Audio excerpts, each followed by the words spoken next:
같이 기도하시겠습니다. 우리를 사랑하시는 거룩하시고 자비로우신 우리 아버지 하나님, 하나님을 멀리 떠나 죄 가운데 행하던 저희를 불쌍히 여기시고 우리를 구원하시기 위해서 하나님의 독생자가 우리 대신 속죄 제물이 되시고 십자가에 흘리신 그 보배로운 피로 우리 죄를 영원히 씻어주시고 아무 공로 없이 구원해 주셔서 우리를 하나님의 자녀로 삼아주시고 영원한 하나님 나라에 들어갈 수 있는 영광스러운 소망을 주신 그 크신 은혜를 감사드립니다. 이 시간 주님의 보배로운 피로 구속함을 받은 저희들 주님 앞에 함께 모여서 주님의 그 크신 은혜와 사랑을 찬송하며 말씀을 배우며 주님과 함께하는 거룩한 무리 안에서 교직케 하심을 감사드립니다. 이 시간에도 주님이 우리 가운데 같이 계심을 믿습니다. 우리 각 사람을 감찰하시고 하나님의 자비로운 손길로 각 사람을 더욱 붙들어 주시고 주님의 은혜와 말씀과 성령으로 더욱 풍성하게 충만히 채워주셔서 우리의 남은 생에 하나님의 자녀로 부끄럽지 않게 살아갈 수 있도록 인도해 주옵소서. 이 세상은 너무나 죄악이 충만하고 혼란스럽고 어려운 시대가 됐습니다. 주님의 도우심이 없이는 이 악한 세대를 이길 수가 없습니다. 하나님의 거룩하신 뜻을 우리 힘으로는 행할 수 없습니다. 주님께서 말씀과 지혜와 성령의 능력으로 우리를 더욱 지켜주시고 이 땅에 사는 동안에 우리가 하나님의 자녀로서 합당하게 그리스도의 그 사랑과 하나님의 영광스러운 빛을 나타낼 수 있도록 주님께서 우리와 함께 하시고 도와주시기 간절히 기도합니다.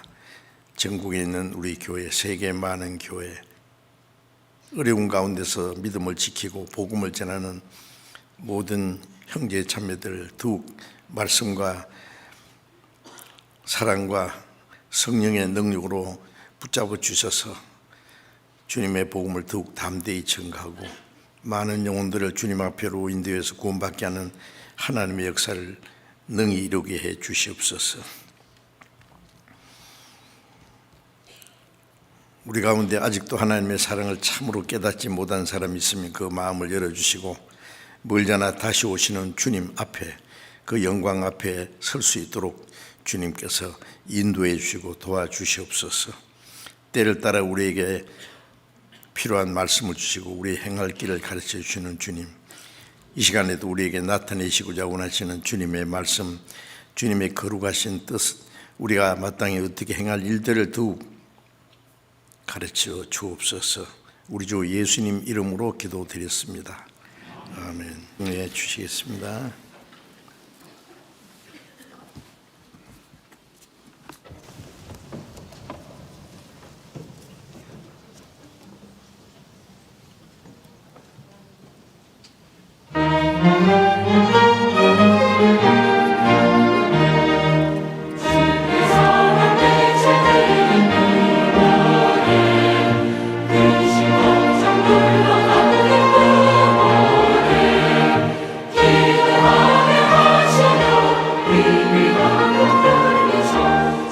사랑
찬양대 수고하셨습니다. 감사합니다.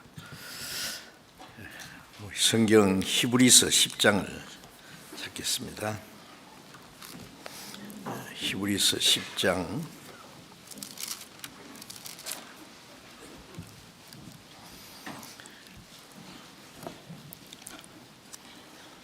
히브리서 10장 37절 히브리서 10장 37절 읽겠습니다.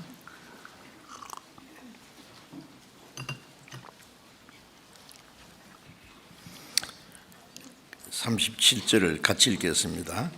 잠깐 후면 오시리가 오시리니 지체하지 아니하시리라. 또 성경 한 곳에 더 찾겠습니다. 베드로후서 3장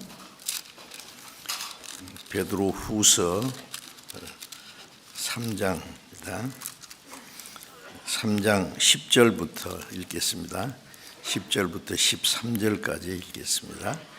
베드로후서 3장 10절부터 그러나 주의 날이 도적같이 오리니 그날에는 하늘이 큰 소리로 떠나가고 체질이 뜨거운 불에 풀어지고 땅과 그 중에 있는 모든 것이 드러나리로다. 이 모든 것이 이렇게 풀어지리니 너희가 어떠한 사람이 되어야 마땅하뇨? 거룩한 행실과 경건함으로 하나님의 날이 임하기를 바라보고 간절히 사모하라. 그날에는 하늘이 불에 타서 풀어지고 체질이 뜨거운 불에 녹아지려니와 우리는 그의 약속대로 의에 거하는 바 새 하늘과 새 땅을 바라보도다. 네, 거기까지.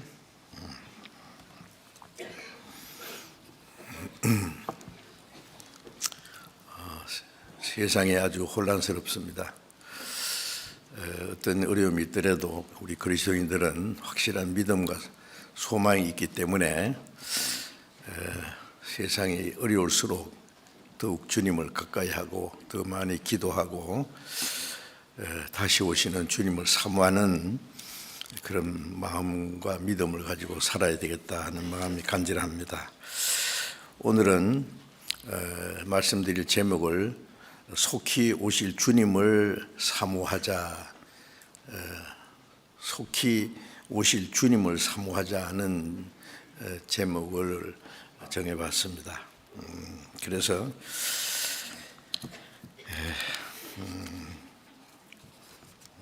우리는 구원받은 사람은 멀지 않아 다시 오실 주님을 기다리고 그날을 사모합니다.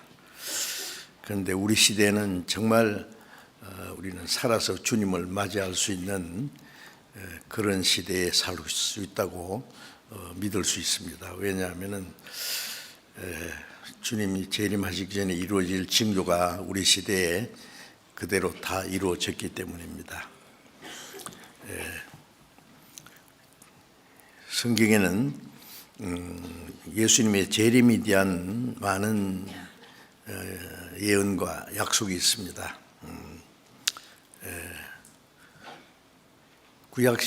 구약 성경에는 예수님이 오시기 전에 초림하시는 예수 그리스도에 대해서 많은 예언이 있습니다.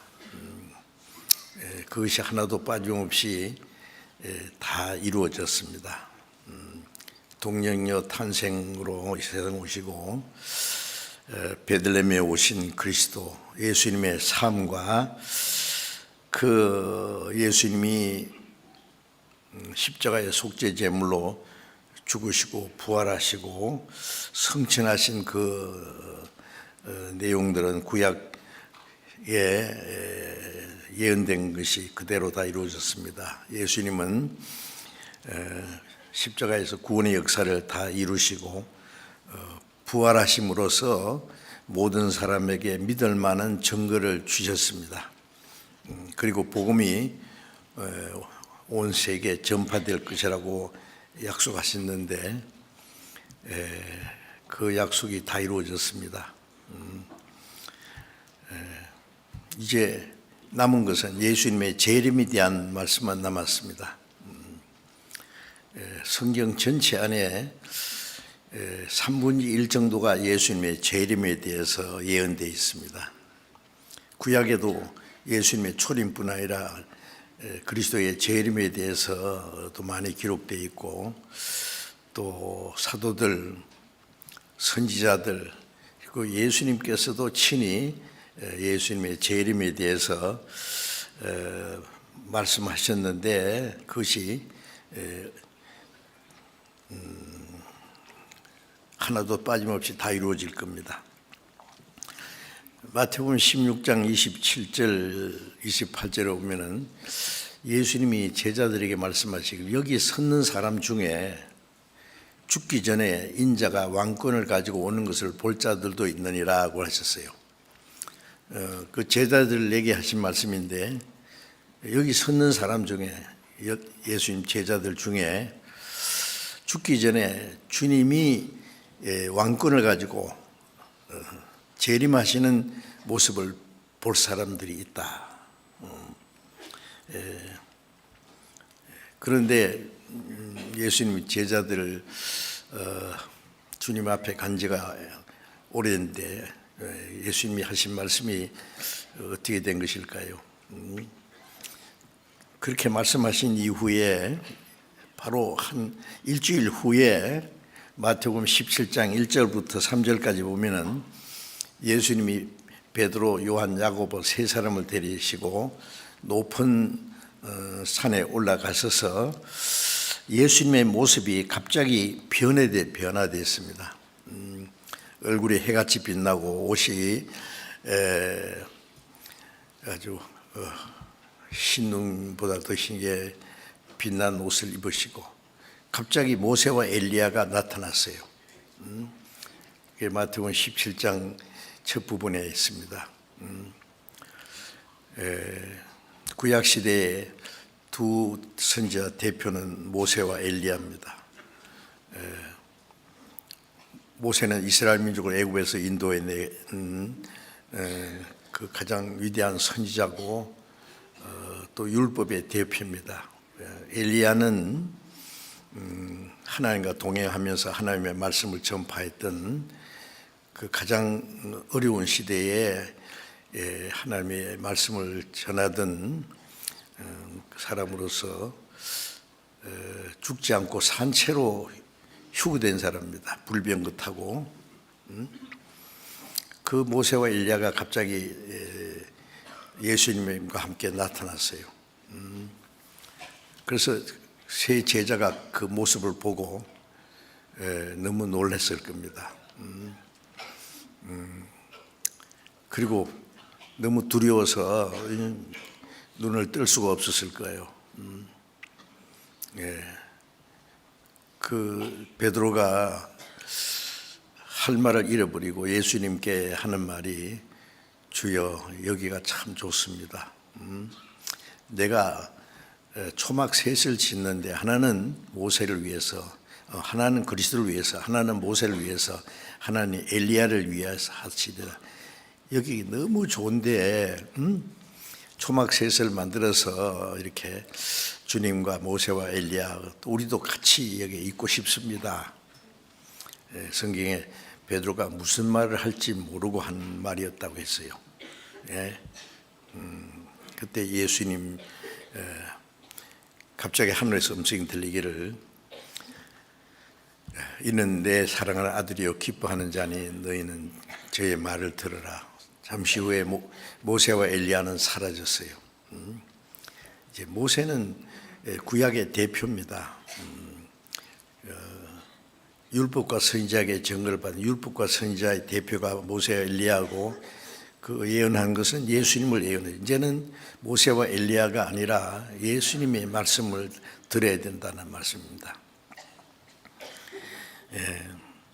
그 장면이 무슨 장면이냐면은 예수님이 다시 오실 그 모습을 미리 보여준 거예요.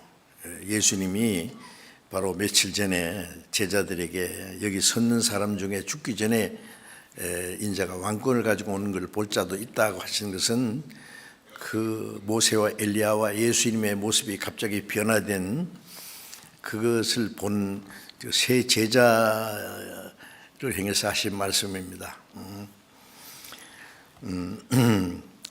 그래서 베드로후서 1장 16절부터 18절을 보면은 베드로가 죽기 전에 그런 말했습니다. 잠깐 한번 보실까요? 베드로 후서 1장 16절 보겠습니다. 베드로후서 1장 16절. 우리 주 예수 그리스도의 능력과 강림하심을 너에게 알게 한 것이 공교히 만든 이야기를 좇은 것이 아니요 우리는 그의 크신 위엄을 친히 본 자라.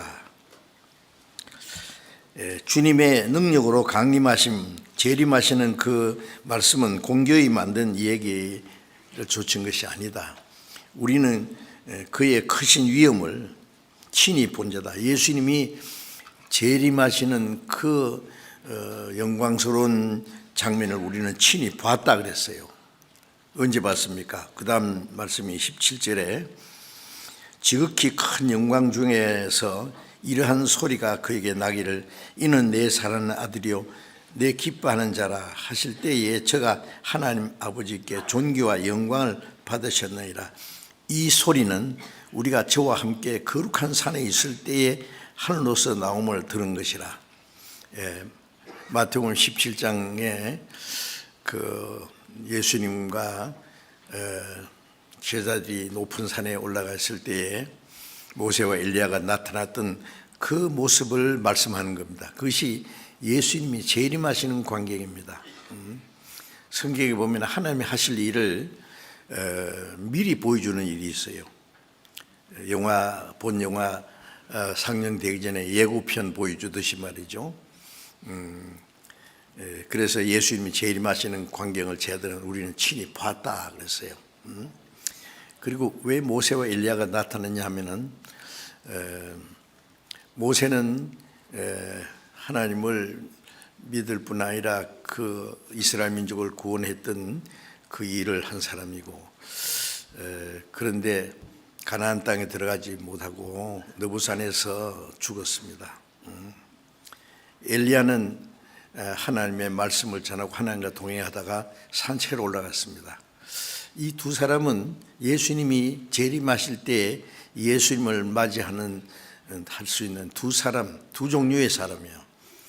하나는 모세처럼 죽었다 살아나서 주님 앞에 갈 사람, 또 한 사람은 한 종류는 죽지 않고 살아서 변화돼서 엘리야처럼 변화돼서 휴거될 사람. 홍수전에 에녹을 산채로 데려가셨잖아요. 그것도 하나님이 세상 심판하시기 전에 그리스도인들을 죽지 않고 산채로 주님께서 데려가실 것의 모형입니다.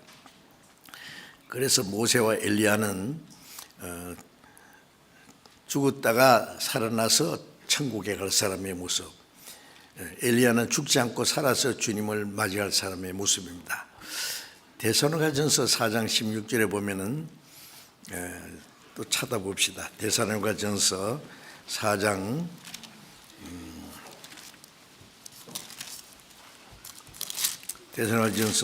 16절부터 읽겠습니다. 4장 16절. 주께서 호령과 천사장의 소리와 하나님의 나팔로 친히 하늘을 쫓아 강림하시리니 그리스도 안에서 죽은 자들이 먼저 일어나고 그 후에 우리 살아남은 자도 저희와 함께 구름 속으로 끌어올려 공중에서 주를 영접하게 하시리니 그리하여 우리가 항상 주와 함께 있으리라.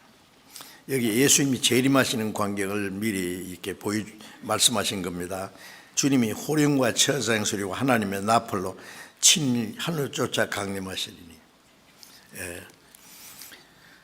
세상에서 온 세상 사람들의 죄를 대속하기 위해서 죄인처럼 십자가에 못 박혀서 죽으신 주님, 그러나 다시 오실 때는 영광스러운 모습으로 오십니다. 이 세상이 없인 여겨 버렸던 우리 구주 큰 영화와 영광 중에 다시 나타나시네. 그 주께서 호령과 철장 소리와 그 천사장의 그 엄청난 그 영광 중에 주님이 하늘로 쫓아 강림하십니다. 주님 재림하실 때 광경은 아주 굉장할 겁니다. 영광스러운 천군 천사들과 함께 하나님의 나팔 소리와 함께 나타날 겁니다. 그때 그리스도 안에서 죽은 자들이 먼저 살아납니다. 구원받고 죽은 사람들 영혼은 주님 앞에 가 있습니다. 육신은 무덤에 그 육신까지 살립니다.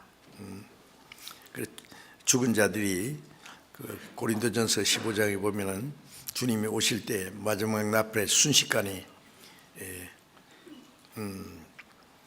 홀린이 다 변화한다. 죽은 자들이 썩지 않을 것으로 다시 살고 우리도 변화되리라. 같은 말씀인데 그리스도 안에서 죽은 자들이 먼저 살아나고 그 후에 우리 살아남은 자들이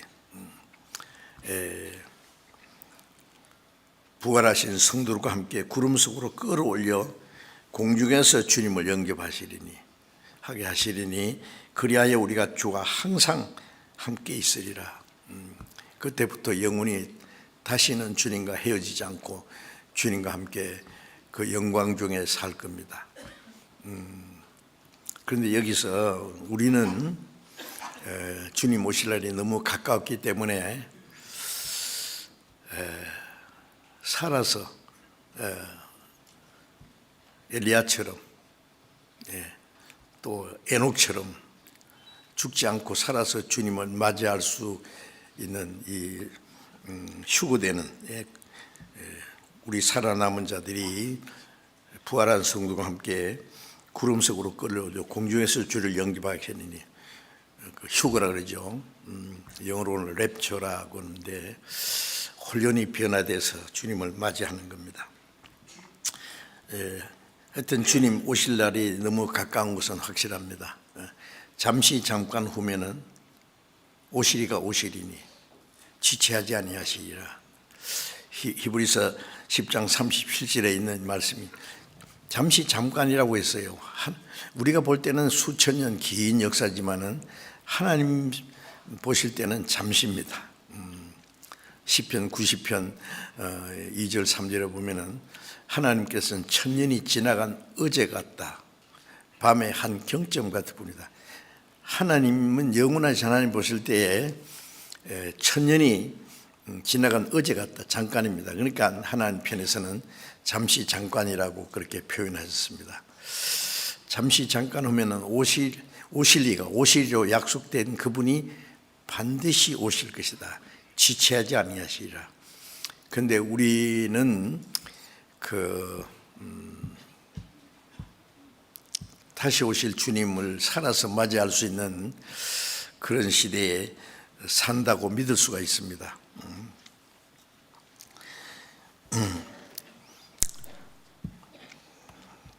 베드로후서 3장 9절에 보면은 하나님은 하루가 천년같이 천년회로 같이 모든 사람 아무도 멸망치 않고 다 회개하기 이르기를 원하신다고 하셨죠.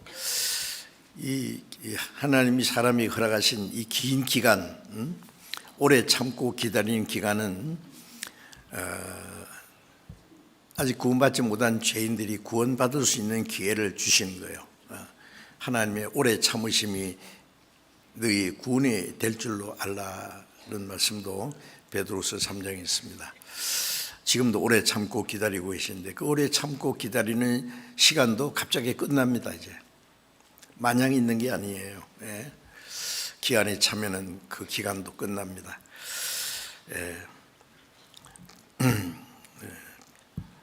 그래서 주님이 다시 오시는 건 너무나 확실합니다. 오시리가 오시리니 지체하지 아니하시리라. 그런데 주님이 재림하신다고 하는 예언은 수없이 많이 성경 전체 예언 중에 한 3분의 1 정도가 예수님의 재림에 대한 예언입니다. 구약에도 많고 신약에도 아주 많습니다. 그런데 재림하시기 전에 이루어질 징조가 있습니다. 마태복음 24장 3절에 그 마태복음 24장 1절 2절에 보면은 예수님이 예루살렘이 멸망당할 것을 말씀했어요. 저희들이 깜짝 놀랐죠. 어느 때에 이런 일이 있겠습니까? 또 주의 임하심과 세상 끝에는 무슨 징조가 있겠습니까? 예수님이 저희들과 함께 감람산에 있을 때 조용히 예수님께 여쭤봤습니다. 아주 중요한 거, 언제 이스라엘이 멸망합니까? 그리고 또 주님이 재림하실 때와 세상 끝에, 주님 재림하실 때가 세상의 끝이거든.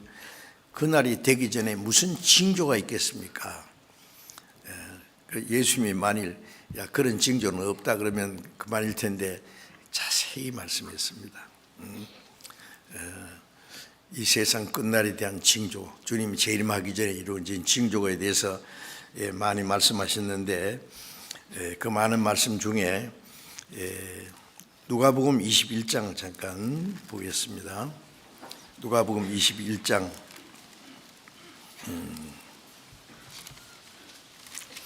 누가복음 21장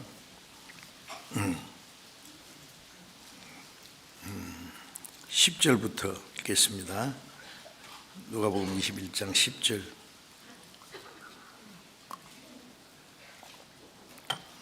또 이르시되 민족이 민족을, 나라가 나라를 대지가 일어나겠고 처처에 큰 지진과 기근과 온역이 있겠고 또 무서운 일과 하늘로서 큰 징조들이 있으리라. 자, 이제 주님께서 간단하게 여기 말씀하셨는데, 주님이 재림하기 전에 이루어질 징조가 민족이 민족을 나라가 나라를 대적하는 민족끼리 이런 경우가 많죠. 이거는 사상 전쟁입니다. 우리나라도 동족끼리 6.25 때 얼마나 많은 사람이 죽었습니까? 지금도 동족끼리 말이죠, 사상이 다르기 때문에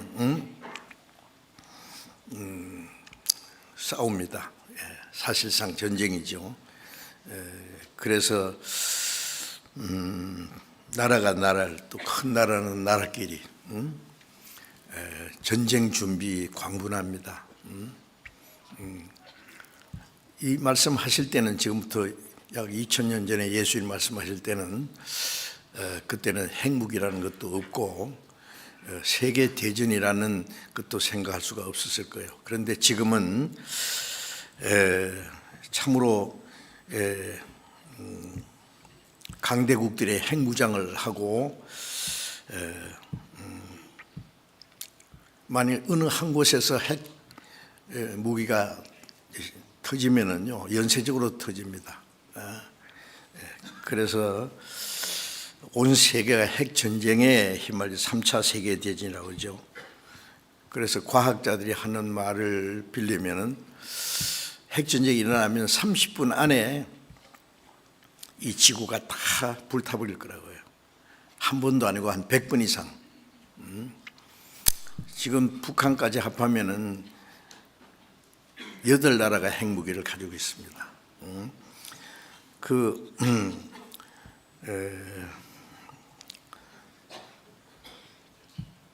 핵무기를 수만 개를 가지고 있어요. 그런데 한 번도 아니고 100번 이상 불탈 수 있다는 거니까요.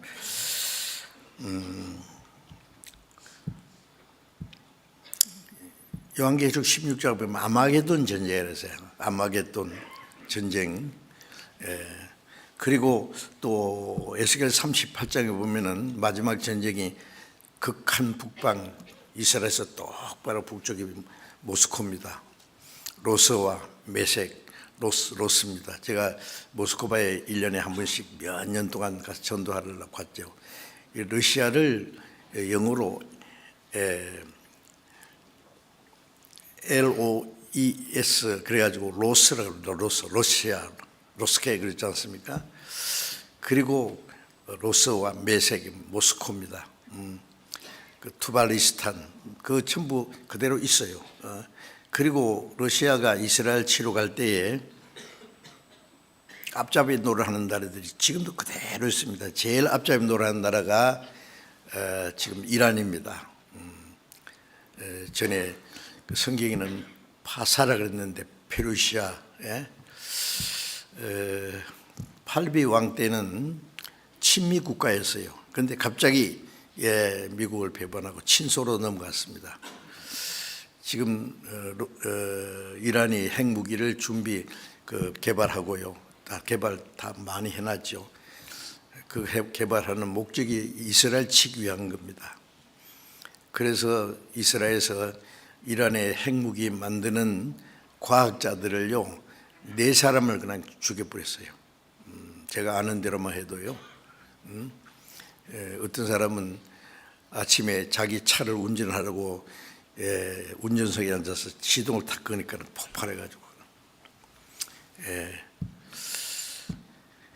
이스라엘에서는 그 이란의 핵무기 만드는 걸 용납하지 않습니다. 지금 만들어놨어요. 사실은요. 더 많이 만들겠죠.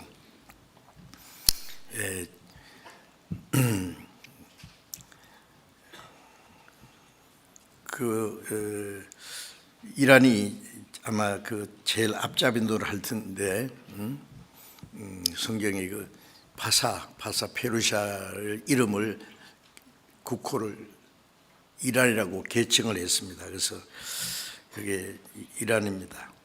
그리고 에스겔 38장 39장에 극한 북방 로스가 내려와서 여러 나라를 끌고 이스라엘 치러 갈 텐데 에스겔 39장에 보면은 이스라엘 치러 가서 다 엎드러져 죽을 거라고 했어요. 그리고 에스겔 38장에 보면 재미있는 이게 하나님이 그 갈고리로 로스를 탁 끼가지고요 끌고 이스라엘 치도록 끌고 간다 그랬어요. 왜? 그 무신론 공산주의 종주국이죠.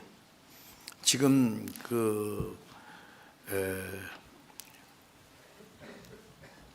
푸틴이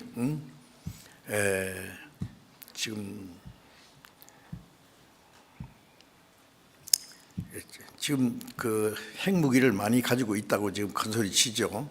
사실상 핵무기 숫자로는 미국보다 더 많이 가지고 있습니다. 우크라이나하고 지금 전쟁하고 있는데 이 전쟁이 언젠가 끝나겠죠. 끝나면 그 다음이 이제 이스라엘 치러 가려고 합니다. 이 푸틴도 제정신이 아니에요. 지금 보면요. 자기를 위협하는 사람들에 의해서 막 그 나라를 위해서 핵 무기로 대응하겠다고 이제 그렇게 큰 소리 칩니다. 그래서 이제 러시아가 여러 나라를 대동해서 이스라엘 치러 갈 거예요. 그리고 스가랴 14장에 보면은 거기 가서 그 에스겔 39장에 이스라엘 나라에서 엎드려져 죽는다 그랬는데 스가랴 14장 보면은 이스라엘 치러 갈 때에 섬의 평안에 거하는 백성도 거기 간다는데 그게 미국입니다. 미국이 그 전쟁에 개입할 겁니다. 그리고 누가 이기고 지는 전쟁이 아니라 마지막에 세상을 심판하는 전쟁입니다. 그 전쟁이 지금 멀지 않습니다.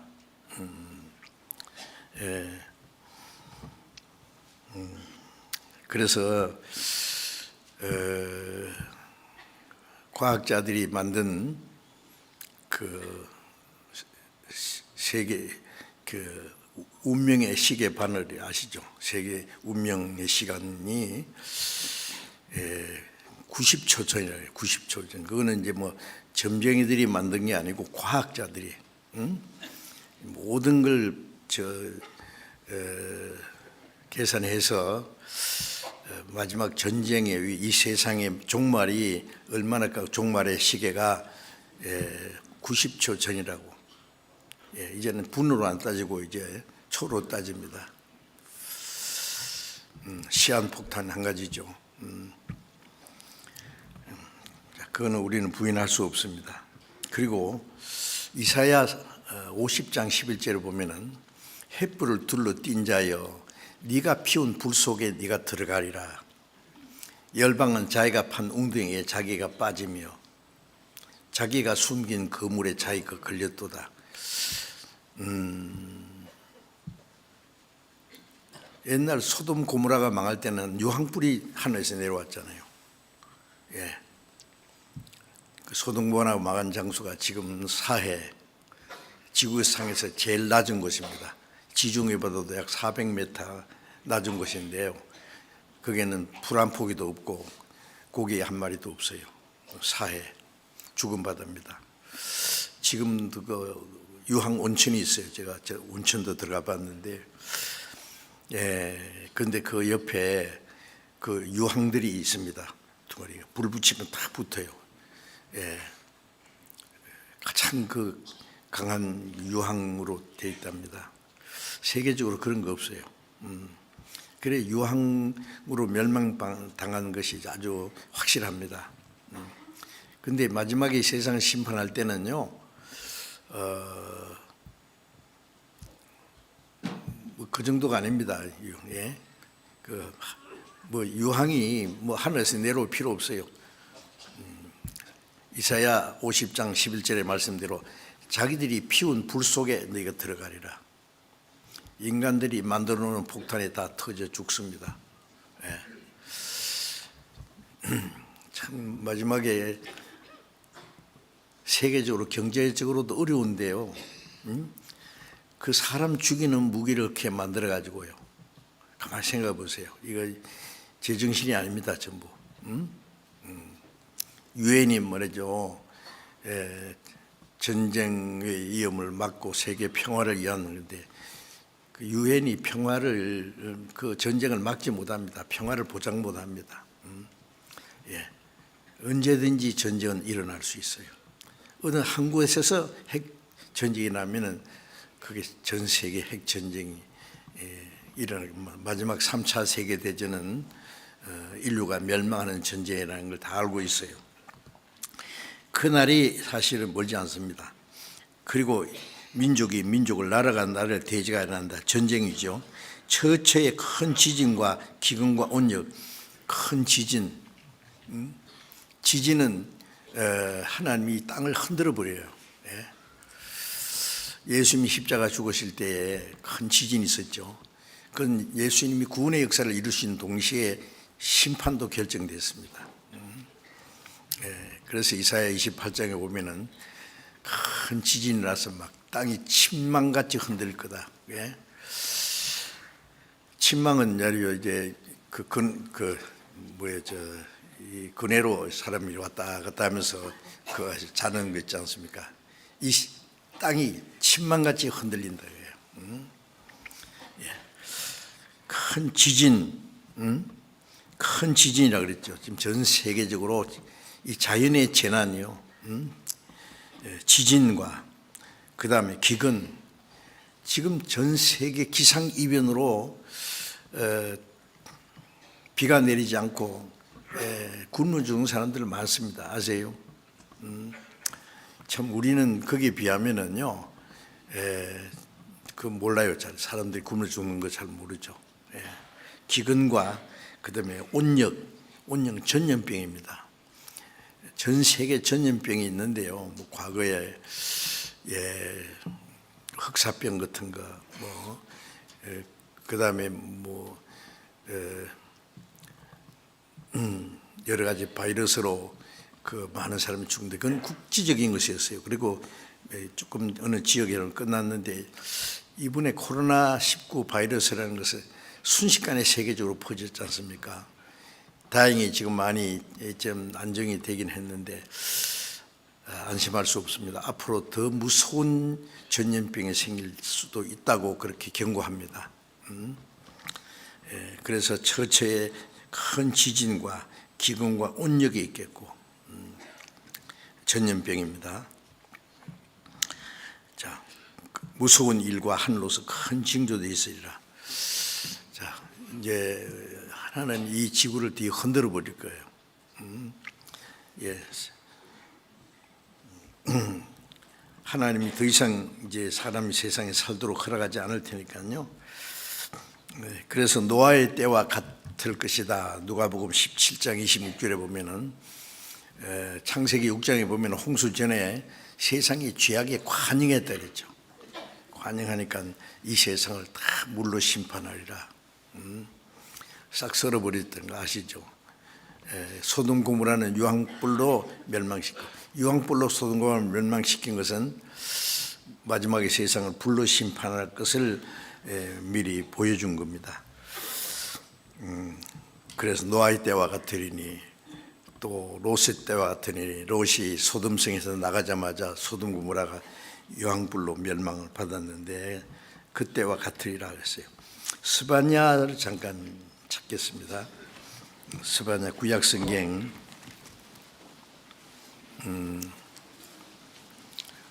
스바냐 1장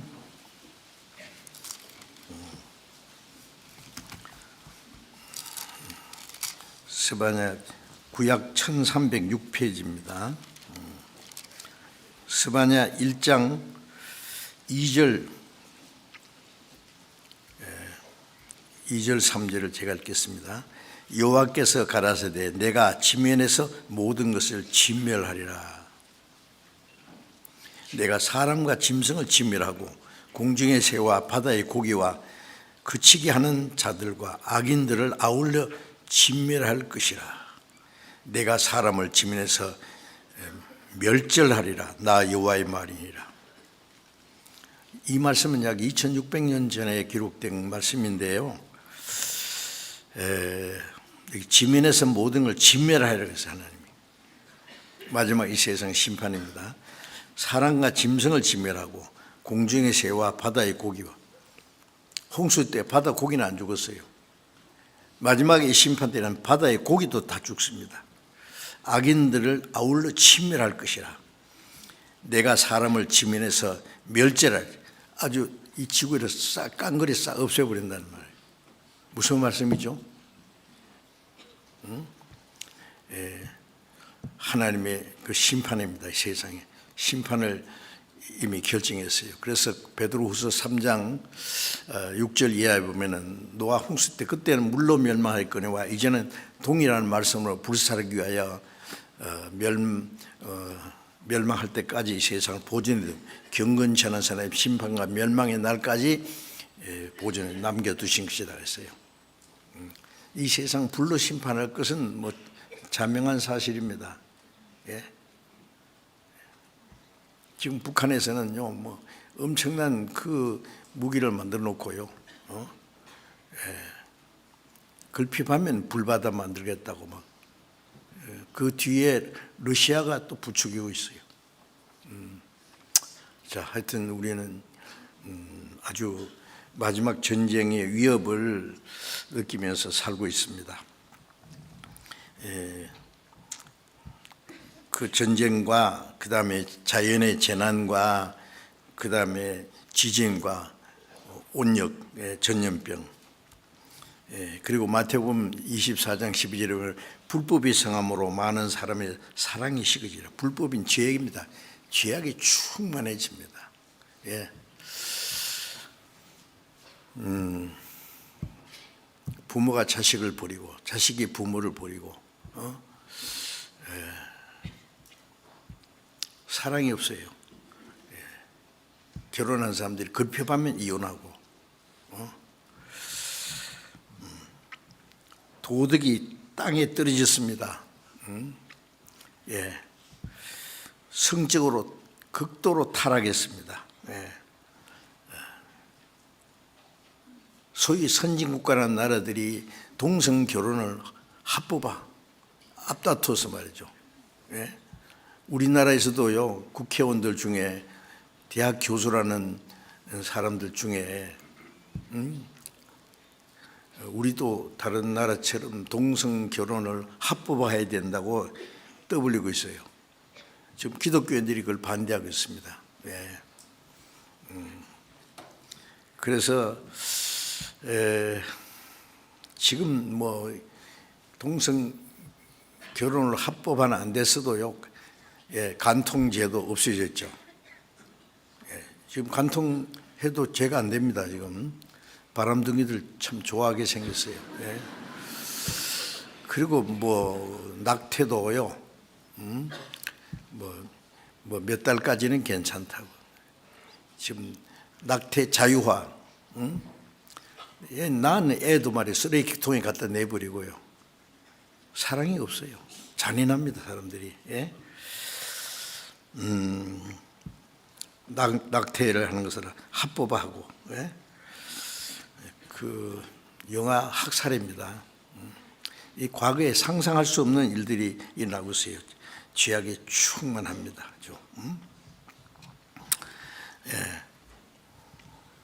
그리고 또 이제 마태복음 24장 14절에 보면 이 천국 복음이 모든 민족에게 전거되기 위하여 온 세상에 전파되리니 그제야 끝이 오리라.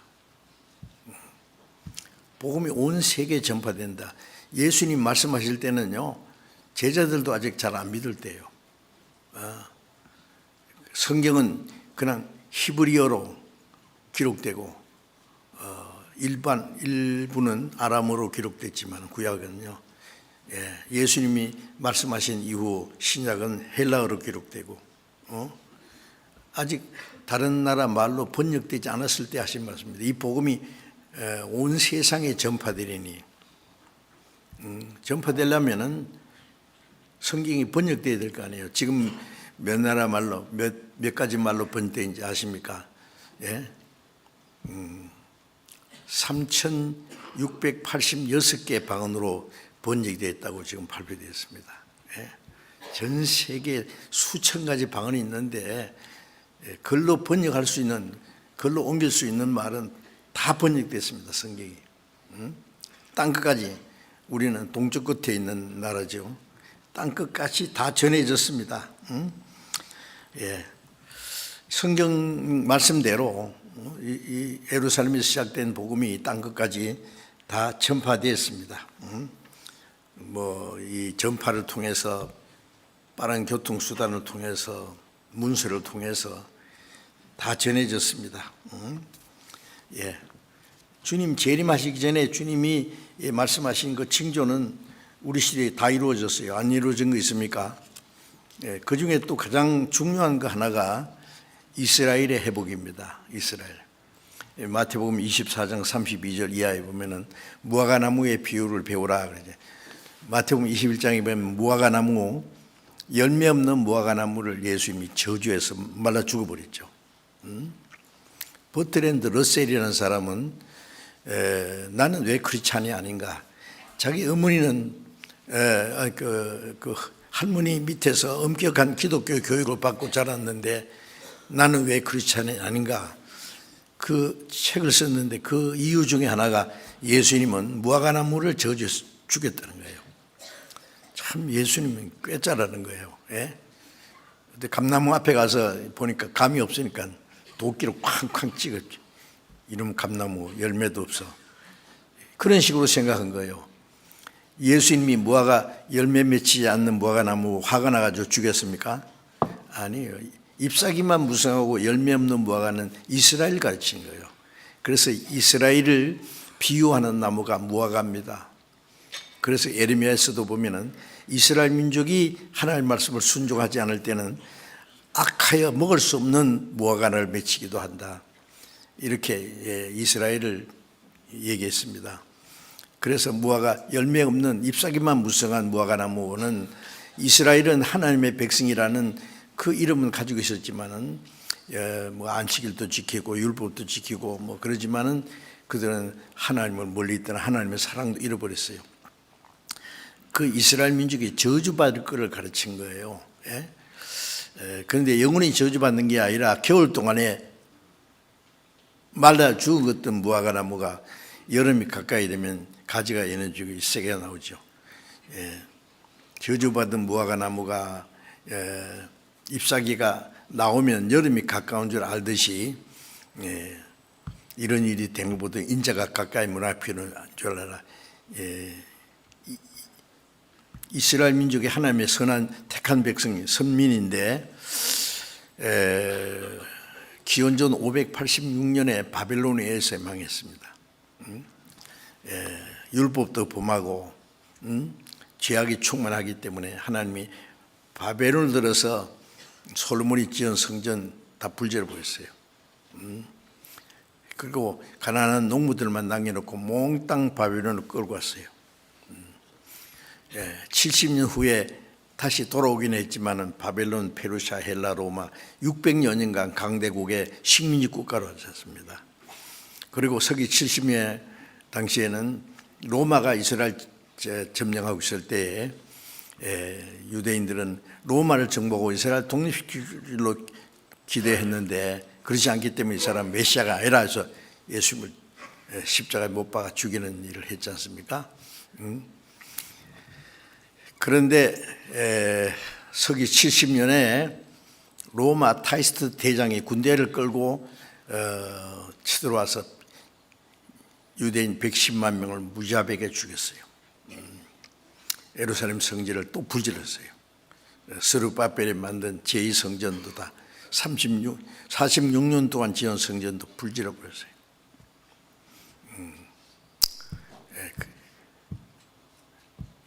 110만 명을 죽이고 9만 7천 명을 포로로 잡아왔습니다. 그 로마로 끌고 와서 콜로세움 경기장을 만들 때에 투입해가지고 많은 사람이 죽었어요. 그 역사적으로 있는 일입니다. 자, 그리고 그 후에 이스라엘 민족이 유대인들이 이스라엘 땅에 사는 걸 허락하지 않고 전 세계 다 쫓아냈습니다. 1900년간 전 세계 나라 없이 가는 곳마다 얼마나 죽었습니까?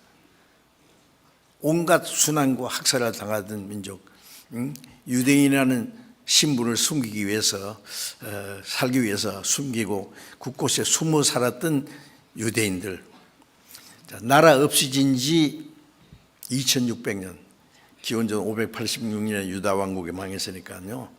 그 땅에서 쫓겨난 지 1900년. 그걸 누가 나라라고 했어요? 이스라엘 나라는 옛날 뽀얀 옛날에 유대인 나라라는 것이 있었단다. 신화에나 나올 법한 나라인데 없어진 줄 알았던 이스라엘이 1948년 5월 14일에 갑자기 독립했습니다. 그런 나라가 세상에 어디 있어요?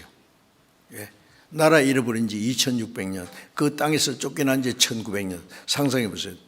그리고 유대인들은 전 세계 인간 쓰레기처럼 취급받고 가는 곳마다 죽임당하는 유대인들이 어떻게 독립을 하느냐고요. 그런데 유대인들이 텔아비브에 모여가지고 이스라엘 그 바닷가에요, 미술관 하나 빌려가지고 모여서 이스라엘은 독립국가라는 걸 선언했어요. 그 아랍에서는 어른들이 뭐 소꿉장난하냐, 너희들이 무슨 나라야? 그런데 갑자기 미국이 이스라엘 독립 인정한다, 영국이 인정한다, 강대국들이 앞다퉈서 이스라엘을 독립국가로 인정한다 그러니까 이거 장난이 아니네, 우리는 인정 못한다. 그 다음 날 전쟁했지. 1948년 5월 14일에 독립인데 그 다음 아랍 군대를 이스라엘 쳐들어왔어요. 이스라엘은 무기도 없고 군인도 없는 줄 알았는데 1차 중동전쟁에서 이겼어요. 1950년에 2차 중동전쟁 때 이겼어요.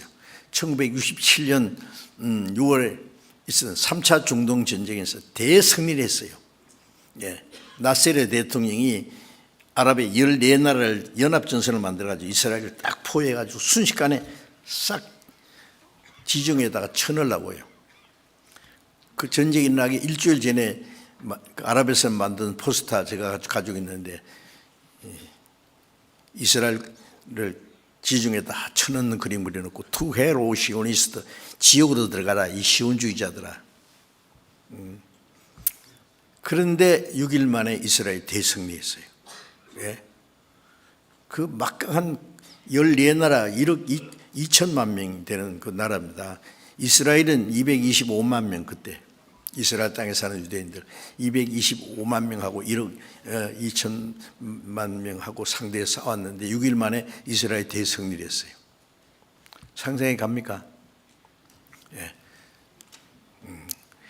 그리고 1972년 10월에 제4차 중동전쟁 때도 이스라엘이 대승리했습니다. 그때 하마터면 핵전쟁이 날 뻔했어요. 근데 이스라엘이 또 이겼어요. 예, 아랍에서는 순식간에 없애볼 것 같죠. 조그마한 게 인구도 얼마 안 되고 말이에요. 6.1 전쟁 때도 이스라엘은 우리나라 강원도 많았어요. 땅이 1차, 2차 중동 전쟁 때 뺏은 땅이 인구도 225만 명. 뭐 해볼 것도 없죠. 그런데 그 아랍의 세력이요, 무슬림 세력이 다 달라붙어 싸워도 못 이기겠어요. 왜 그럽니까? 세계 전쟁사에 그런 건 없습니다. 왜요? 이스라엘 민족을 흩어버린 분도 하나님이고, 그리스도를 배척하는 자가 얼마나 크다는 것을 본을 보이기 위해서 이스라엘뿐 아니라 전 세계 전 세계에 흩어서 1900년간 가는 곳마다 죽임당하게 하고 2차 대전 때 유럽에서 죽은 유대인만 해도 600만 명 무자비하게 학살당했죠. 십자군 전쟁 때 십자군이 지나는 동네마다 유대인들은 예수를 죽인 악마의 사람을 죽여버렸어요. 흑사병이 돌 때 유대인들이 샘에다가 뭐 독약을 넣었다고 죽이고, 무슨 일만 있으면 유대인들에게 뒤집어 씌워가지고 죽이고, 그러던 민족이 갑자기 독립했습니다. 지금 어떻습니까? 네 차례 중동 전쟁에서 이스라엘 대승리를 했고, 이스라엘은 지금 이스라엘 인구가 좀 많이 불어가지고요, 한 800만 명 되는 이스라엘 땅에 사는 유대인들이, 미국에 사는 유대인들이 약 600만 명, 나머지 한 600만 명이 또 흩어져 있고, 다 모여봐야 한 2천만 명도 안 될 거예요. 우리나라 뭐 수도권 인구 정도밖에 안 될 겁니다. 그런데 그들이 세계를 들썩들썩하게 하잖아요. 지금 보세요. 이상하지 않습니까? 성경에는 뭐라 했냐면은 이스라엘 민족이 그리스도를 배척한 죄 때문에 다 흩어져서 망하게 했지만은 하나님은 안 죽었다는 걸 보이기 위해서 그들을 회복시킨 거예요. 이스라엘 민족이 전 세계에 흩어지고 그 하나님이 그들에게 주신 땅이 사막이 되고 황무지가 되니까 온 세계 사람들이 이제 이스라엘의 하나님은 죽었는가 보다. 유대인들, 너희 하나님 백성이 이 꼴이 뭐야? 왜 하나님이 그 백성이 준 그 땅이 원래 젖과 꿀이 흐르는 옥토입니다. 그런데 왜 사막이 됐냐? 한마디씩 했어요.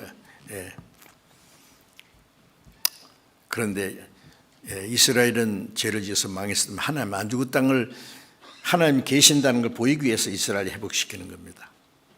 지금도 많은 유대인들이 그 조상들이 십자가 못 박아 죽인 예수가 그러는 걸 지금도 새카맣게 모르고 있어요. 지금 많은 유대인들이 하나님도 안 믿는답니다. 왜냐하면은 2차 대전 때 그 600만 명이 학살당한 것에 대해서 그들이 강제 수용소에서요, 그 죽임 당할 때 하나님께 아무리 부르짖어도 하나님이 기도도 안 들어주시고 죽도록 내버려 둔 거 보니까 하나님은 없다고요. 많은 유대인들이 하나님 안 믿습니다. 지금 텔아비브에서는요, 세계에서 동성 연애자가 제일 많답니다. 유대인들 중에 나는 하나님도 없다, 나는 신도 안 믿는다, 스스로 그런 말 하는 사람. 그런데 왜 하나님이 그 이스라엘을 도우시느냐고요. 지금 에스겔 36장에 보면은 그 민족을 위한 것이 아니라 하나님 이름 때문에, 하나님이 살아계신다는 그 증거를 보이기 위해서 이스라엘 회복시킵니다. 그리고 이스라엘이 하나님 회복시키는데 이스라엘 민족을 없애보려는 것은 하나님을 대항하는 거예요. 하나님의 계획을. 망할 때는 철저히 망하지만 이스라엘 민족을 회복시킬 때는 어떤 민족도 이스라엘을 없애버릴 수 없어요. 그리고 앞으로도 다시는 이스라엘 민족이 망하지 않을 거라고 했어요. 그러니까 앞으로도 이스라엘과 싸우는 나라는 하나님과 싸우려고 한 가지예요. 예?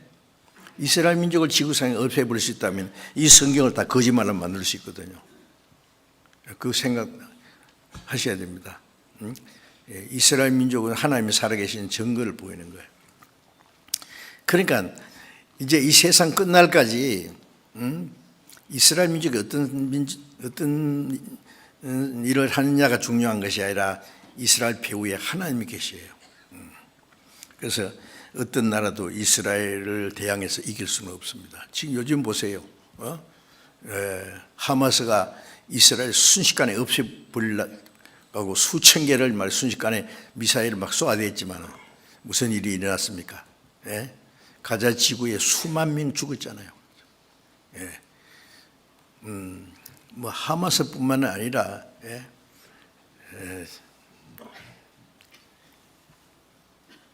팔레비 그리고 이란 그다음에 뭐 이스라엘을 대항하는 나라마다 시리아 뭐 좌충 우돌 막 계속 싸우면서 조만한 나라가요.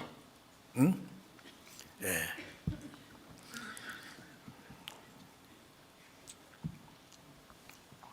이스라엘 민족이 이렇게 우리 시대입니다. 독립하고 회복된 것은요. 무슨 징조입니까? 주님 재림하실 날이 너무 가까웠다는 확실한 징조입니다.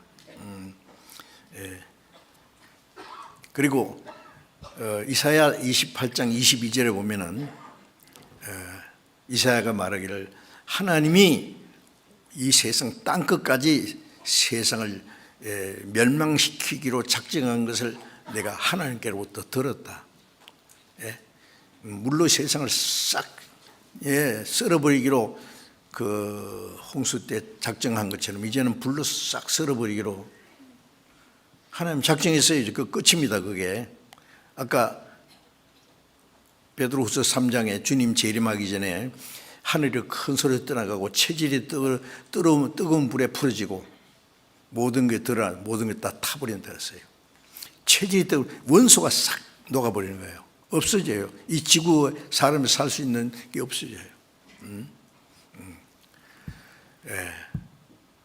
그러나 우리는 새 하늘과 새 땅을 바라보도다. 자, 주님이 재림하실 때는 세상 끝입니다. 그런데 이스라엘이 회복되는 것은 이 세상 끝날에 가까웠다는 것을 보여주는 거예요. 이사야 선지자가 에스겔 28장 22절에 온 땅을 멸망시키기로 작정하신 걸 하나님께로부터 들었다 그래 놓고 10장 22절에는요 뭐라 했냐면은 이스라엘이 그 수가 바다의 모래 같을지라도 남은 자만 구원을 얻으리니 전 세계 다 죽어 없은 줄 알았는데 남은 자만 이스라엘 땅으로 돌아온다. 그리고 그 중에 14만 4천이 마지막에 구원을 받을 겁니다. 앞으로. 그런데 그러면 이런 하나님이 넘치는 공의로 세상을 회멸할 날이 가까웠습니다. 이사야 20장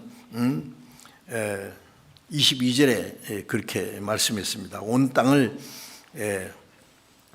넘치는 공의로 넘치는 회멸이라는 것은 아주 가루를 만들어 흩어버린다 말이에요. 무서운 말입니다. 이제까지 참고 참으신 하나님의 공의로 세상을 싹 심판하는 거예요. 이스라엘이 회복되는 것은 이 세상을 심판할 날에 가까웠다는 것을 우리에게 보여주는 겁니다. 이스라엘이 망할 때는 전 세계 복음이 전해지는 때고 이스라엘 회복된 때는 이 세상을 심판할 날에 가까운 거예요. 반대로 자 그런 게 이제 그것이 우리 시대에 지금 실질이 이루어지고 있고 또 예수님이 마태복음 24장에 이런 일이 되는 걸 보거든 인자가 가까이 문 앞에 이런 줄 알라. 무화과나무가 죽었던 무화과나무가 잎사귀가 나오고 여름이 가까운 줄 알아나니 이런 일이 되는 것도 보거든 인자가 가까이 문 앞에 이런 줄 알라. 이스라엘이 회복되는 것은 주님이 재림하실 날이 가까웠다는 것을 가장 확실한 징조로 보여준 겁니다. 우리 시대에 지금 이스라엘이 독립했고 지금 이스라엘이 얼마나 강대한 나라입니까? 조그마한 나라가요. 그 강대한 아랍을 상대해서 겁없이 싸우는 거 보세요. 자, 하여튼 이스라엘 민족은 주님 오실 날이 가까웠다는 걸 우리에게 실제로 보여주는 것입니다.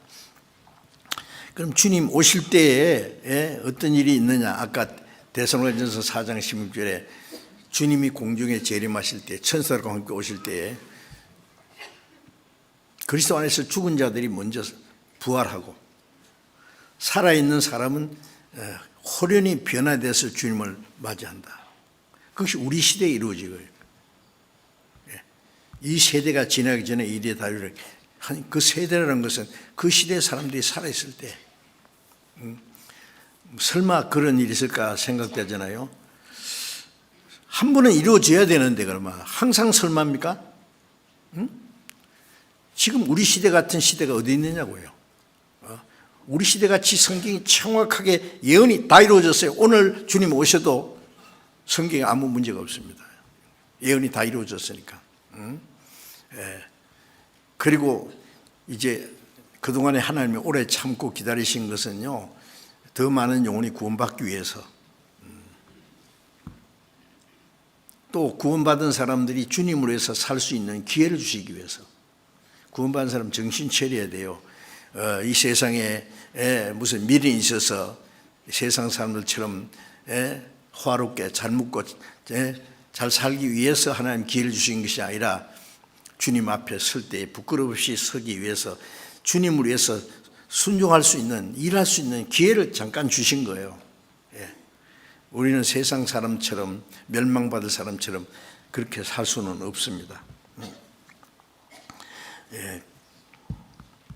그리고 빌립보서 3장 잠깐 한번 봅시다. 빌립보서 3장 20절.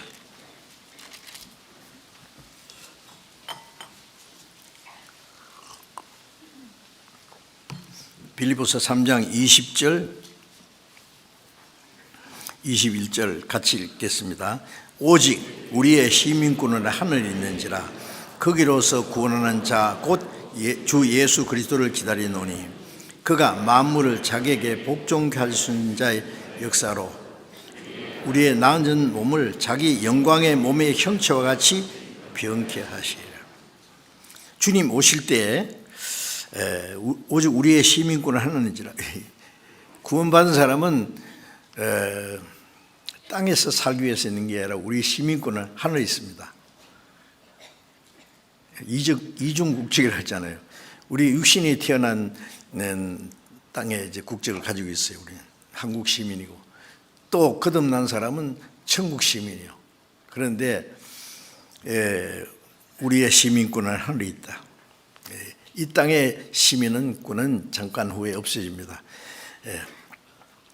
거기로서 구원하는 자 예수 그리스도를 기다리는 우리는 주님 오시기를 기다립니다. 주님 오시기 기다려야 안 기다려요? 정말 기다려요? 빨리 오시면 좋겠어요? 김치 담아놨는데 뭐 아파트 새로 신청해놨는데 노예층으로 당첨 됐는데 좀 살다가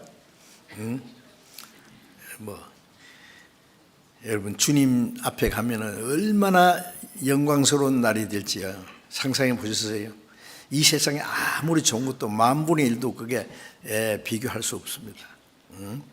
우리 그때 만물을 자기에게 복종케 할 수 있는 하나님의 능력으로 우리의 낮고 천한 몸을 자기 영광의 몸의 형체와 같이 변케 하시리라. 이 낮고 천한 몸입니다. 글피하면 아프고 글피하면 재질라 그러고 이 몸을 주님과 같은 영광스러운 몸으로 변화돼요. 나무 잎사귀에 깔아먹던 징그러운 벌레가 호랑나비에서 날아가듯이. 한번 생각해 보세요. 주님 같은 영광스러운 몸으로 병케 됩니다. 그 주님 오실 날. 데살로니가전서 1장을 잠깐 보겠습니다. 데살로니가전서 1장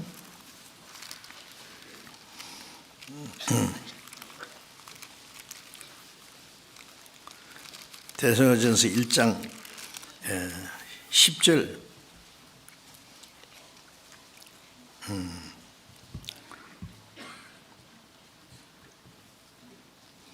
데살로니가전서 1장 10절 같이 읽어봅시다. 그날에 죄송합니다.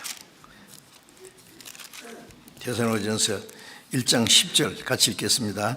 또 죽은 자들 가운데서 다시 살리신 그의 아들이 하늘로부터 강림하시를 기다린다고 말하니 이는 장래에 노하심에서 우리를 건지시는 예수시니라.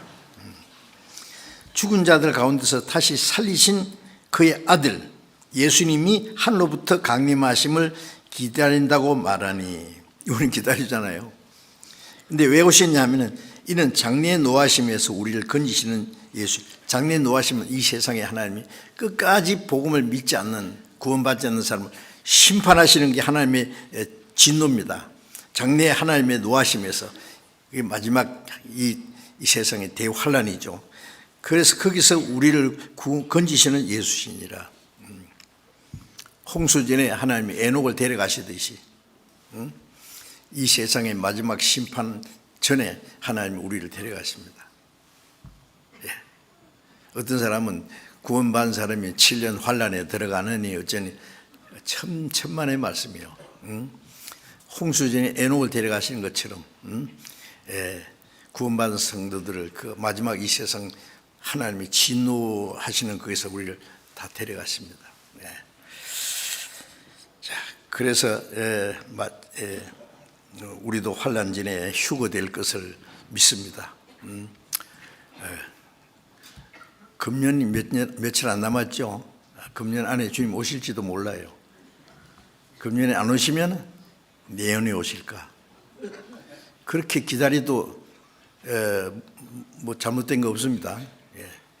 매일 먼 하늘에 이상한 구름만 떠도 행여나 우리 주님 오시는가 해. 그렇죠. 가실 때 다시 오마 하신 예수님 언제나 오시렵니까? 저는 주님이 빨리 오시면 참 좋겠어요. 그런데 아직 구원받지 못한 사람 생각하면 불쌍한데요. 그래서 우리는 우리에게 주신 기회를 최선을 다해서 복음을 전해야 됩니다. 기회가 없어요. 우리가 주를 위해서 살 수 있는 기회도, 복음 전할 수 있는 기회도 그렇게 많이 남지 않았습니다. 예. 그 데살로니가후서 1장 1절에 보면은 주님이 강림하실 때 모든 성도들이 주님 앞에 모인다 그랬어요. 앞서간 성도들, 구약시대 성도들부터 시작해서 신약시대에 구원받고 주님 앞에 간 성도들, 이 땅에 살아있는 성도들이 변화돼서 간 성도하고 주님 오실 때 모든 구원받은 성도들이 천군 천사들이 옹이하는 가운데서 그 장면을 한번 상상해 보세요. 엄청날 겁니다. 그래서 요한계시록 7장에 보면은요, 헤일 수 없는, 아무라도 헤일 수 없는 수많은 사람들이 흰옷을 입고 종려가지를 들고 하나님 보좌 앞에서 찬송하는, 그 구원받은 성도들이 주님 오실 때 다 모여 굉장할 거예요. 그래서 앞서간 성도들 다 만납니다. 구약시대 성도들, 우리가 성경에만 본 사람들 다 주님 앞에 만날 거예요. 사도 바울도 복음 전하다가 돌에 맞아 죽은 스테반 집사도 만날 것이고 베드로도 만날 것이고, 그때는 뭐 소개 안 해도 하나님이 아시는 것처럼 우리 지식이 완전해진다고 고린도전서 13장에 말씀했잖아요.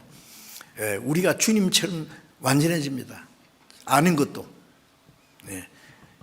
지금은 우리가 부분적으로 알고 있지만 그때는 주께서 나를 아신 것처럼 내가 온전히 알리라. 예수님이 변화산에 변화됐을 때 예수님이 제자들에게, 야, 이 사람은 모세다잉, 이 사람은 너희가 성경에서 말한 그 엘리야 있잖아, 엘리야야. 소개했습니까? 안 했습니다. 그런데 베드로가 언제 금방 알아봤습니까? 예, 우리 지식이 주님처럼 돼요. 앞서간 성도들, 구원받고 주님 앞에 간 가족들도 다 만납니다. 다 알아봅니다. 얼마나 좋겠어요. 그죠? 그리고 그때 주님 오실 때에 이제 또 한 가지 알아야 될 것은 상급이 있습니다. 마태복음 16장을 잠깐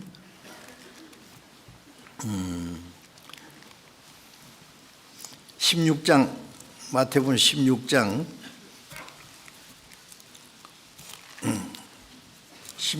27절을 보겠습니다.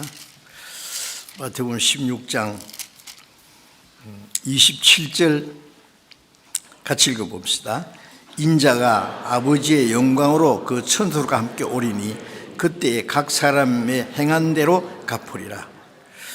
주님이 오실 천사들과 함께 오실 때에 그때 각 사람의 행한 대로, 이 각 사람은 구원받은 사람입니다. 구원은 우리가 똑같이 받았지만은 구원받은 후에 각 사람이 구원받은 후에 어떻게 사느냐가 달라요. 각 사람의 행한 대로. 요한계시록 22장 12절을 보면 내가 볼지어다 내가 속히 오리니 각 사람에게 그 일한 대로 갚아주리라. 각 사람의 줄 상이 내게 있어. 각 사람은 일한 대로. 구원은 하나님의 은혜로 똑같이 받았어요. 그러나 주님 앞에서 그 받을 상급, 그 영광입니다. 영원한 영광입니다. 그것은 다 달라요. 그래서 고린도전서 4장 5절에 보면 주님 오실 때 각 사람에게 칭찬이 있으리라.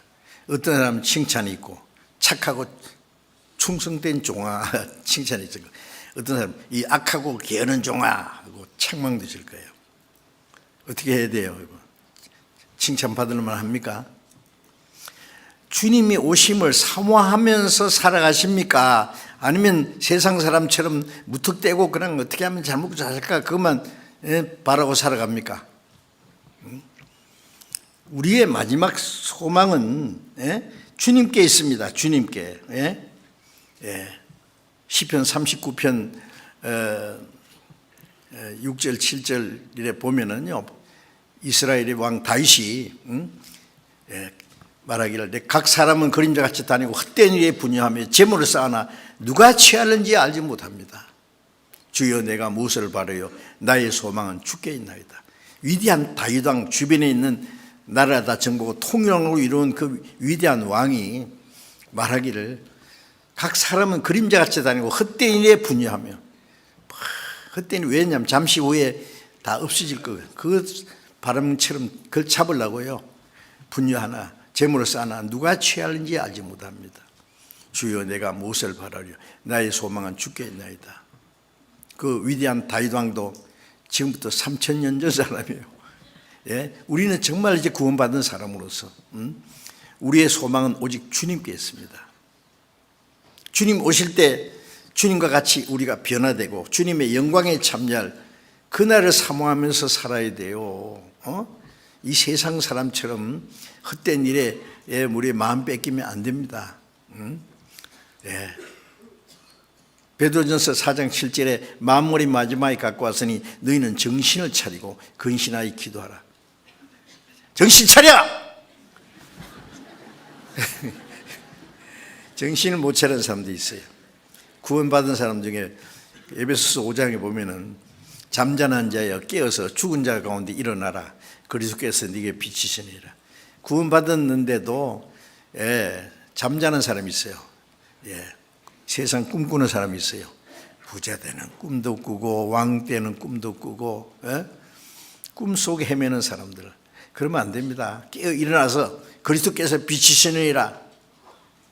주님 오실 날 가까운데 왜 세상에 잠에 빠져가지고 그러면 안 됩니다. 주님 오실 때 부끄럽게 됩니다.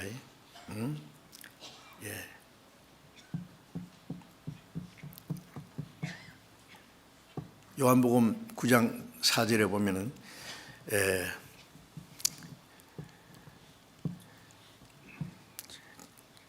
주님 오실 때에는 밤이 된다 그랬어요. 지금 아직 낮이니 날 보내신 이의 일을 우리가 하여하리라. 밤이 오리니 그때는 아무 일할 수 없습니다.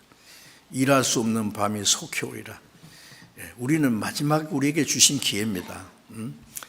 해가 지금 서쪽으로 넘어가려고 하는데 우리 할 일 다 했어요? 주님 앞에 가면 칭찬과 영광을 받을 수 있어요? 네?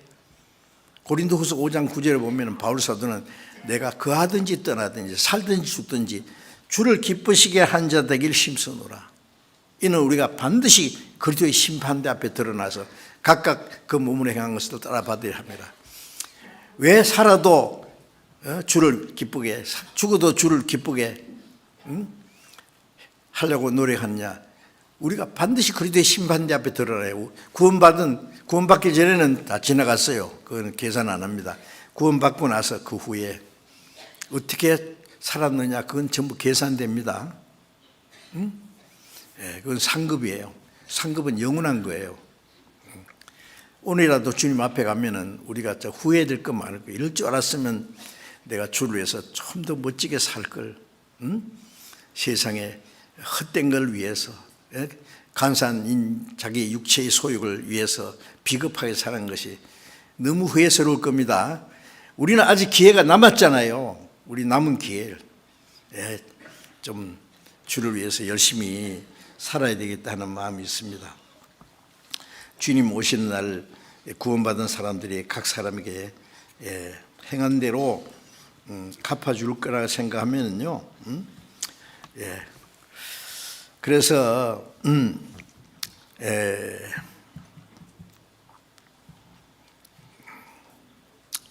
그 고린도전서 9장에 보면은요, 다름질 하든지 다 달아날지라도 상 얻는 자는 하나인 줄 알지 못하느냐.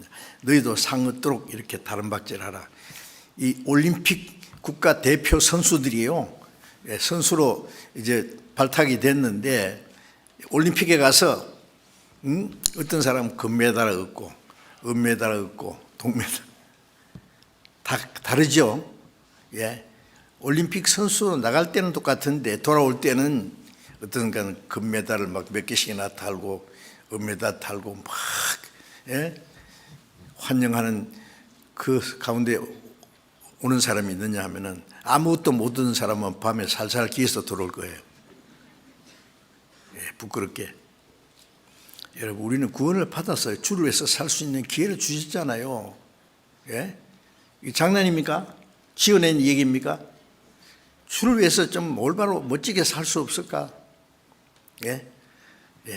우리 구원받은 그날부터 지금까지 살아간 거 부끄럽지 않게 살았다고 자부할 수 있어요? 그렇게 할 수 있어야 될 겁니다. 그래서 너희도 상 얻도록 이와 같이 다름질하라. 주님은 우리에게 썩지 않는 영광의 멸류관을 주시기 원합니다. 빌립보서 3장 13절 14절에 보면은 앞에 있는 상을 잡으려고 뒤에 있는 거 잊어버리고 앞으로 있는 상을 잡으려고 달려간다 그랬어요. 우리는 경주 선수가 앞에 꼬린 지점을 행해서 이를 악물고 달려가듯이 우리가 상급을 행해서 달려가야 될 겁니다. 누가복음 15장, 조금만 성경 좀 더 보겠습니다. 누가복음 12장 35절 12장 35절을 같이 읽읍시다. 허리에 띠를 띠고 등불을 켜고 서 있으라. 예수님이 허리에 띠를 띠고 등불을 켜고 서 있으라. 말씀에 등불을 켜고 잠자지 말고 서 있으란 말 아닙니다. 잠잘 때는 잠자고 하지만은요, 마음은 항상 깨어 있어야 돼요. 하나님 말씀에 등불을 끄지 말고 켜서 주님 오시기를 기다려야 돼요. 그 하인이 그렇게 주인이 올 때 깨어 있는 것을 보면 그 종이 복이 있으리라 그랬습니다. 우리는 주님 오실 날이 가까웠으니까 정말 우리는 깨어 있어야 돼요. 주님 오심을 사모하는 사람들의 그 자세는요, 당연히 깨어 있어야 되죠. 로마서 14장 17절 14장 7절 8절에 보면 우리 중에 자기를 위해 사는 자가 없고 자기를 위해 죽는 자도 없도다. 우리가 살아도 주를 위해 살고 죽어도 주를 위해 죽나니 그러므로 우리가 사나 죽으나 주의 너희는 너희 것이 아니라 주님의 비싼 값으로 샀어요. 주님의 피로 너희는 것이 아니라 값으로 사신 것 되었으니 그러므로 먹든지 마시든지 무엇하든지 다 하나님의 영광을 위해서 하라. 우리는 자기를 위해서 살 권리도 없고 자기를 위해서 죽을 자유도 없어요. 살아도 주를 위해 죽어도 주를 위해 사나 죽으나 난 주의 것. 노래는 잘 부르면서 실제로 그래 살아야 됩니다. 우리가 주님 뜻대로 살면은 이 세상에 사는 동안에도 주님이 기뻐하시고 도와주셔요. 정말입니다. 구원받은 사람이 그걸 믿지 못하고 자기만 자기를 위해서만 사는 것은요 비참한 거예요. 자기를 위해서 살다 자기를 위해 죽으면은요 저주예요. 저주. 뭐예요 그게 구원받은 사람이. 그러지 마세요. 참 멋지게 살다가 주님 앞에 갈 수 있어야 될 거예요. 그래서 베드로전서 1장 13절에 보면은 그러므로 너희 마음의 허리를 동이고 근신하여 예수 그리스도에 나타나실 때에 너희에게 가져올 은혜를 온전히 바랄지어다. 주님이 오실 때 우리에게 주실 은혜가 있어요. 그건 뭐겠어요? 그때도 은혜입니다. 우리는 주님에서 기껏 해봐야 얼마나 하겠습니까? 근데 주님이 주는 상급은 엄청납니다. 그래서 로마서 8장 17절 18절에도 우리가 그리스도와 함께 영광을 받기 위해서 고난도 함께 받아야 될 것이나 생각건대 현재의 고난은 장차 그 다음 뭐죠? 우리에게 나타날 영광과 좋게 비교할 수 없도다. 우리가 주를 위해서 고난과 희생이 있어요. 그런데 주님 위해서 산다는 것이 얼마나 기쁘고 감사해요. 주를 위해서 받는 고난은 조금 해요. 그래서 고린도후서 4장 7절에도 잠시 받는 환난에 경한 것이 주를 위해서 고난받는 건 잠시이고 아주 작은 거예요. 그러나 영원한 영광에 중요한 것을 이루게 하면이 우리에게 주실 영원한 영광의 큰 것 비교가 안 돼요. 우리가 주를 위해서 조금 살았는데 주님 우리에게 영원한 영광을 주시는 거예요. 그러니까 주님이 오실 때 너에게 주실 은혜 그거예요. 그걸 사모하라 그랬습니다. 구원해 주신 걸 믿었는데 왜 그건 왜 안 믿어요? 우리가 주님을 위해서 살아가면 이 세상에 사는 동안에도 주님이 도와주시고 영원한 영광을 주실 텐데 왜 그걸 안 하느냐고. 주님이 십자가에 죽어서 피로 그 그리스도의 피로서 우리 죄를 영원히 사해 주시고 주님 다시 오실 때 우리 데려가실 것도 믿으면서 그 믿는 것도 굉장한 거예요. 그런데 우리의 생활 속에 우리와 같이 계시는 건 왜 안 믿어요? 믿어야 됩니다.